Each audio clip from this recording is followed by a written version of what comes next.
and welcome to 3.0 TV. I am Vishakha Thakur.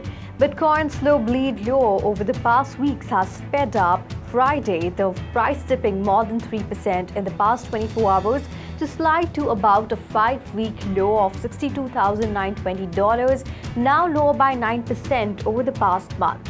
While Ether was changing hands at $3,422, down by 2.5% in the last 24 hours. Contrarian bulls, however, might take comfort as indicators tracked by analysis firm Sentiment show that crowd sentiment for BTC is now in its fourth week of extreme negative reading. While Sentiment's weighted sentiment index measures Bitcoin mentions on X and compares the ratio of positive to negative comments and trading volume to gauge what the crowd is generally feeling about Bitcoin. The index, which shows a minus 0.73 reading as of Friday, has been negative since May 23. Elsewhere, data from Google Trends show a decline in retail search interest. The tool allows users to compare the interest and along with that the volume of searches. A line trending downward means that the search term's popularity relative to other popular terms is decreasing. Worldwide searches for Bitcoin have steadily fallen since March 2024, data shows. BTC prices have generally suffered in the past few weeks amid $1 billion in sales from large holders, dollar strength and a strong US technology index market that may be drawing investor money. Outflow activity from US-listed spot Bitcoin ETFs has also reached its worst since late April, with $900 million leaving the product so far this week. These figures are nearing the $1.2 billion in total net outflows in trading sessions from April 24 to May 2. Some traders expect Bitcoin to reach the $60,000 level in the near term due to the lack of growth catalyst, although the long-term outlook remains bullish as previously reported. The global crypto market cap is $2.3 trillion, a 2% decrease over the last day. The total crypto market volume over the last 24 hours is $39.48 billion, which makes a 13.15% increase. While the total volume in DeFi is currently $3.45 billion, and 8.75% of total crypto market 24-hour volume. And the volume of all stablecoins is now $35.19 billion, which is 89.13% of total crypto market 24-hour volume. Bitcoin's dominance is currently 54.06%, an increase of 0.04% over the day. Consensus, a prominent Ethereum software company, is continuing its legal battle against the US SEC for crypto clarity. Now, despite the conclusion of Ethereum 2.0 investigation, the SEC failed to provide a definitive regulatory clarity regarding Ethereum's classification. Consensus head of litigation Laura Brookover emphasized that the company is committed to advocating for clearer rules governing digital assets. The SEC has previously issued a Wells notice signaling its intention to take enforcement action on these matters. Consensus submitted a letter questioning how the recent SEC approval of spot Ethereum ETFs impacts the ongoing investigation, stating that these ETFs were approved under the premise of Ether being treated as a commodity. The SEC's Ethereum 2.0 investigation has sparked debates over Ether's security classification and its implications for other cryptocurrencies. The United Arab Emirates is considering aligning with the US for technical and policy direction in its AI ecosystem, aiming to capitalize on North America's AI successes.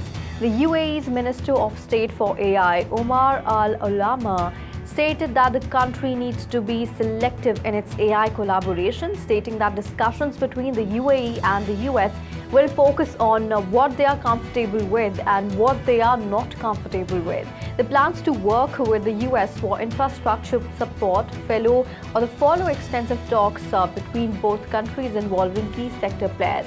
Microsoft injected $1.5 billion into G42, a UAE-based tech firm, in a deal that saw the CEO take up a seat on G42's board. The deal also saw G42 ditch UI system in favor of Microsoft Azure platform, with the US demanding loyalty from its partners amid a brewing Cold War with China.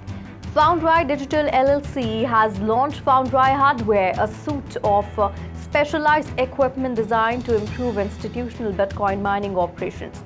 The suit includes power supply units, immersion optimization kits, and control boards for various mining machine models. Well, these products are engineered to streamline maintenance and adapt to diverse operational demands, allowing miners to optimize their setups without extensive modification costs. And Foundry's decision to enter the hardware market was driven by the desire to provide innovative products and along with that aimed at making miners' lives easier through simpler maintenance while continuing to focus on improving mining efficiency and uptime reliability. Foundry USA currently leads as the largest Bitcoin mining pool, controlling to 27.19% of global hash rate. BTC Turk, a prominent Turkish crypto exchange, has suffered a cyber attack on its platform, leading to unauthorized access to some of its hot wallets. The exchange reported some level of asset loss but claims enough financial stability to overcome this setback. Well, the total amount lost was not disclosed, but BTC Turk stated that the incident only led to the compromise of the hot wallets of 10 cryptocurrencies, while all cold wallets, which the Turkish exchange claims hold the majority of its assets, remain safe. Binance CEO Richard Teng announced a collaborative investigation effort between both exchanges, leading to the recovery of $5.3 million worth of stolen assets. On-chain investigator Zach XPT has provided insights into the possible identity of bad actors behind the hack, suggesting that the hackers are likely affiliated with an address. The cyber attack on BTC Turk represents the second hack on a crypto exchange in 2024 after Japanese platform DMM Bitcoin lost $305 million in BTC in a security breach in May. South African crypto traders are facing tax review by the South African Revenue Service, which is gathering information from various crypto asset exchanges to assess compliance. Failure to provide requested information could result in criminal charges under the Tax Administration Act. Well, SARS may also investigate historical non-declaration of crypto ownership. However, SARS has not provided clear guidance on whether crypto transactions are considered capital gains or income, making accurate records of gains and losses challenging. Ethereum's long-term holders are continuing to acquire Ether, while Bitcoin's long-term holders are shedding their holdings.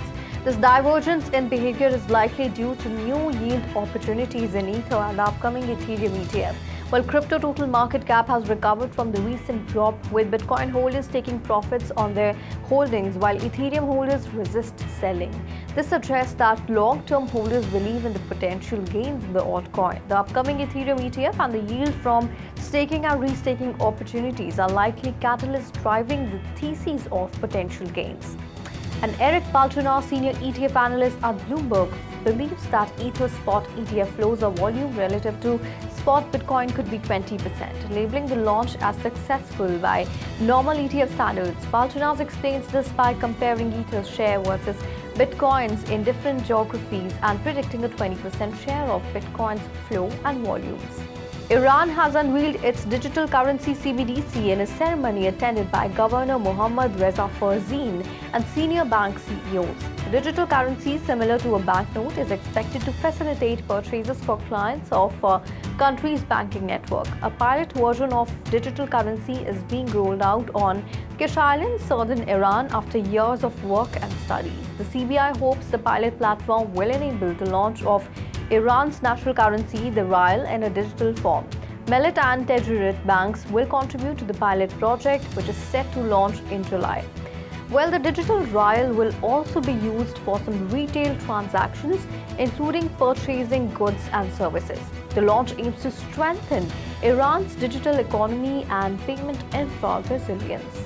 The Vatican Library has partnered with entity Data Italia to use blockchain technology to preserve its vast collection of manuscripts. The Vatican Library Web3 support project aims to expand the library's online community and engage supporters through modern technology. The library, home to around 180,000 manuscripts and over 1.5 million printed books, will distribute NFTs to donors and social media users. The project is currently limited to Italian residents, but a trial phase was launched in Japan in Feb 2023. Now, those who shared the NFT project on their social media accounts by July 16 received the silver NFT, granting them access to a special collection of high-resolution images of 15 manuscripts. Those who supported the project financially received a gold NFT, giving them access to high-resolution images of all 21 manuscripts in the collection. To date, 419 users have received Polygon-based NFTs, showcasing the utility of blockchain technology in safeguarding cultural heritage. A MakerDAO governance delegate has lost $11 million worth of Aave Ethereum and Pendle USDE tokens in a phishing scam. While the incident was detected by Scam Sniffer in the early hours of June 23, the user fell victim to the scam after signing multiple phishing signatures, leading to the loss of their digital assets. The sender address transferred more than 3,000 AETMK tokens to the recipient address, and the transaction was confirmed within 11 seconds. Delegates play a key role in the MakerDAO system, contributing to its smooth functioning and decision-making processes. The Maker protocols, governance proposals, polls, and executive votes are influenced by these votes, which are then implemented after a waiting period. Furthermore, phishing scams are becoming more prevalent, with scammers using approval phishing methods to steal funds. In 2023, a report by Scam Sniffer reported that phishing scams drained $300 million from 320,000 users, highlighting the growing issuance of phishing scams. So that's all in the bulletin today. This is me, Vishakha Thakur, signing off. For more on such updates and market news, please log on to our website www.3versetv.io or scan the QR code.